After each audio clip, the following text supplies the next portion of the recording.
প্রিয় দর্শকবৃন্দ, বাড়িয়ার হাট থেকে তানিয়া নামের এক তরুণী তার গভীর আকুতি নিয়ে আপনাদের সামনে এসেছেন একটি ভিডিও বার্তার মাধ্যমে।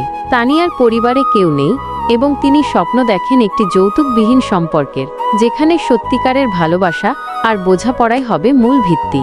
তানিয়ার একমাত্র চাওয়া, তিনি এমন একজন জীবনসঙ্গী খুঁজে পেতে চান যিনি তাকে মন থেকে ভালোবাসবেন এবং কখনোই ছেড়ে যাবেন না। তিনি একটি বড় আশা নিয়ে এই ভিডিওর মাধ্যমে তার মনের কথা জানিয়েছেন।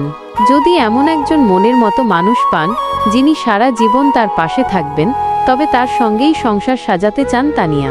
তার কাছে বয়স বা চেহারা কোনো বিষয় নয়, তিনি কেবল এমন একজন সঙ্গী চান যিনি সবসময় তার পাশে থাকবেন, বিপদে আপদে তাকে আগলে রাখবেন। যদি তানিয়ার পাশে দাঁড়াতে চান এবং তার স্বপ্ন পূরণে সাহায্য করতে চান, তবে অনুগ্রহ করে 016009196770 নম্বরে যোগাযোগ করুন।